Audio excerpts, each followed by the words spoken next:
Yan, balik kakain muna tayo mga katita. Dito, kinuha pala ako ng isang pirasong maliit na ilupin. Yan. May isang pinapaan sa akin si James. May isang ihiwa na adobong manok. Katita.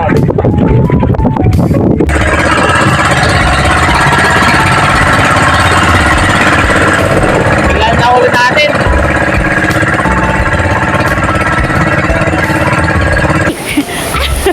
Ano ba yan? Dali! Nakakatakot.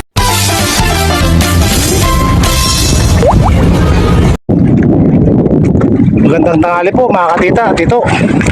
Bali, lumakad po pala kami ni Tito Dino. Dito kami sa 16 miles. At malayo po kami kasama dito. Bali, dito kami bangka ito. At yan, may dadaan na malaking barko. At sobrang hirap ng dawi mga katita, tito. Yan, malapit na po si Tito Dino. Kakain muna kami sa balsa at nagugutom na mga katita, dito kakain muna. At yan, balik kakain muna tayo mga katita, dito kinuha pala ako ng isang pirasong maliit na ilupin. Yan. May isang pinapaan sa akin si James. May isang ihiwa na adobong manok. Katita, dito. Many unbearable hours later.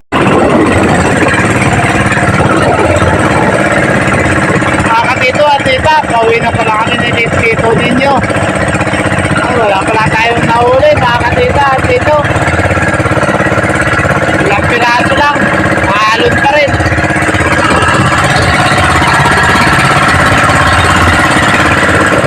Ilan nahuli natin?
Hours later. Kaya po magandang tanghali po mga katita at katito. Bali po ay pupunta po tayo ng tabing dagat dahil po ay sasalubong po tayo kana Tito Deo. Bali po ay naglaot sila kaninang madaling araw, mga alas 3 yata. At sila po ay nagbalsa. Kaya po hinintay lang po natin si Tita Saning. Ayan. Hintay lang po. Bali si Miko po at si Manong ay nandun na sa tabing dagat. At sabi daw po ni Tito ninyo ay alauna daw po kami aabang sa tabing dagat. Ayan. Kaya po mga katito at katito ay samahan nyo po kami. Ayan si James. Ayan po. Ayan. Hintay lang natin si Tita Saning. Ayan po si Tita Saning at si Ken. Ayan po, bali mainit po dito. Bugso-bugso lang naman po yung ulan. Gawin natin, Diyos. Okay, subukan mo. Ayan, sasakay na tayo ng bus. Ken, Ayoko! ninong mo Ken yata. Yan, Ken. Yung bus. Ilong! O, tabi kayo, tabi. Ilong!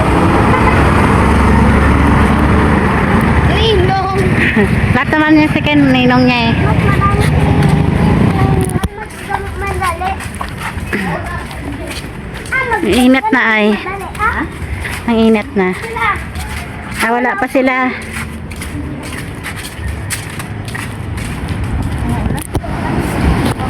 Ayan po, nandito na po kami sa tabing dagat.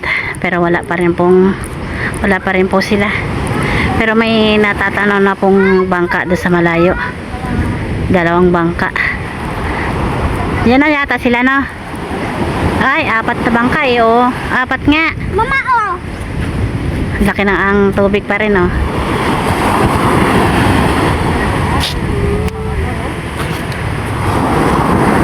Laki pa rin ang alon.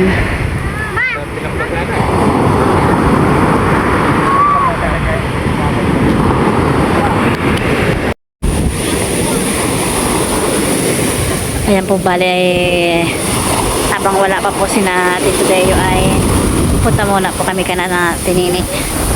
Try po namin makadaan dito. Ayan po si Tita Saning. Abot na yung tubig. Ang lamig na tubig.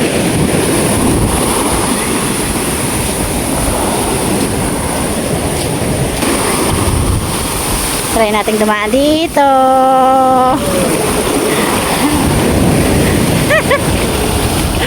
O, diba? Kaya.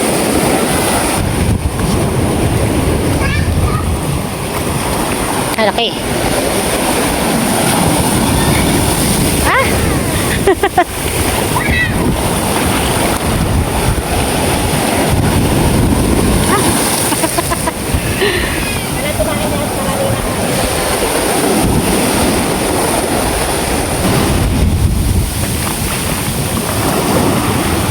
Para wala rin lumaot dito, na?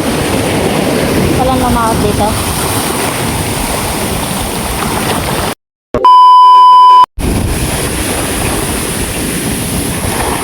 Ayan po, bali ay may natatanaw na po kaming bangka. Hindi lang po namin alam kung na Tito Deo na. At bali pupunta na po kami doon sa Satsaran. As Tita Sanay.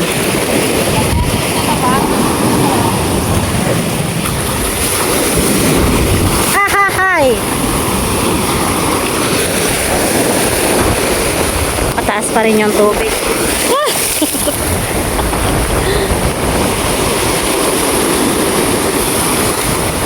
Ayun, sila na nga yata. Saan si Deo yata yun, no?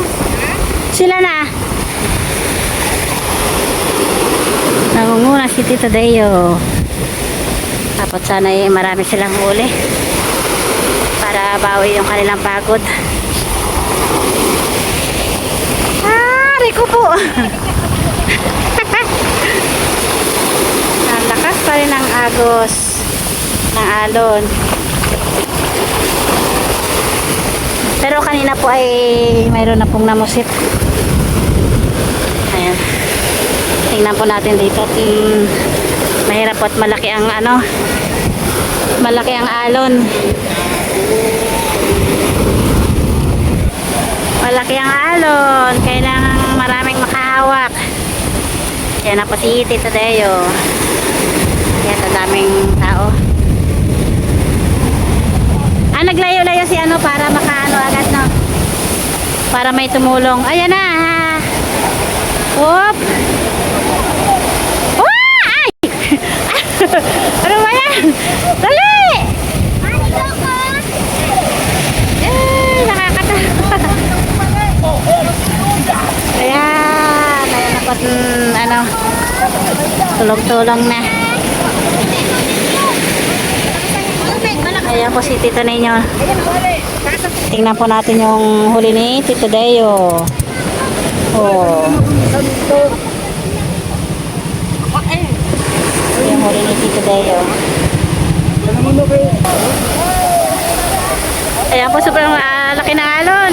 Ay, tumalon.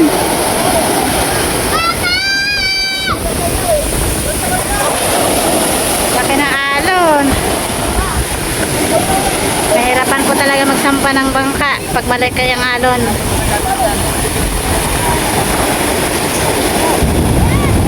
Ayan!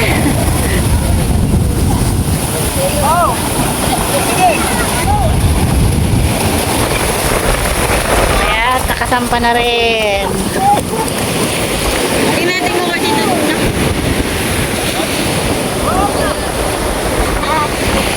Tingnan po natin yung huli ni Tito ninyo. Ay. Sikat silo, sikat. Ayan, may maliit na dorado. Parimanan. Ayan po, naghati-hati na po sa mga tumulong. Bali, pag ganyan po isda ay nahati-hati na po. Patong, itotoy. Bawi na lang pag pusit.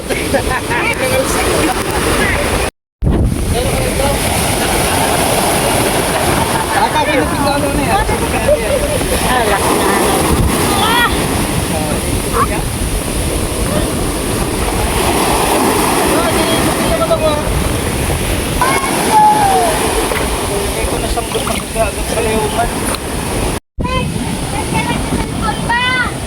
Ayan po, bali ay naiwan po kami dito at si Tito Deo po ay nililinis pa yung bangka.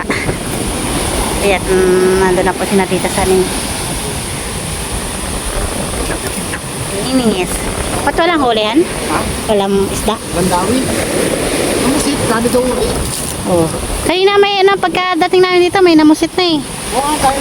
Nalubog namin. 4 yun. Kailangan namin kayo na eh. Bukas na kayo mamusit. At bukas na rin daw po sila mamumusit. Kanina po ay may namusit na. Kaya marami daw din pong nahuli yung namusit.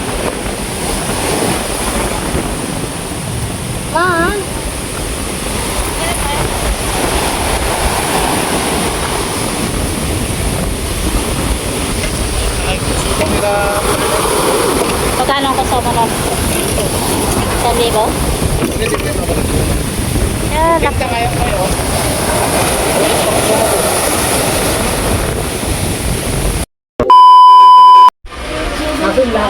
Kaya po mga katikat katito ay magpapaksiw po tayo ng dorado.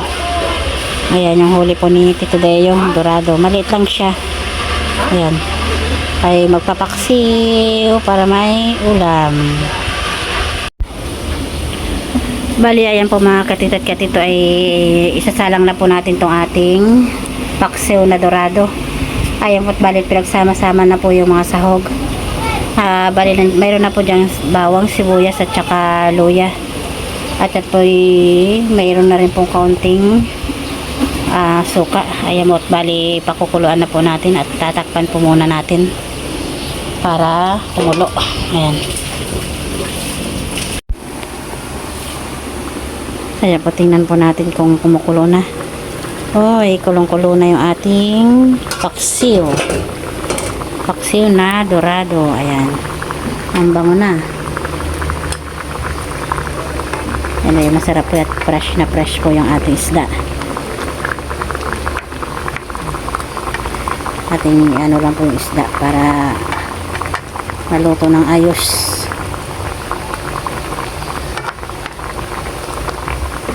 Ayan ang ating paksiw na dorado. Ayan po, takpan po ulit natin.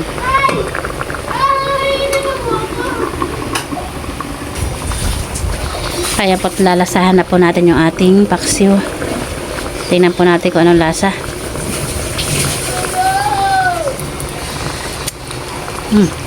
Pwede na, sarap na.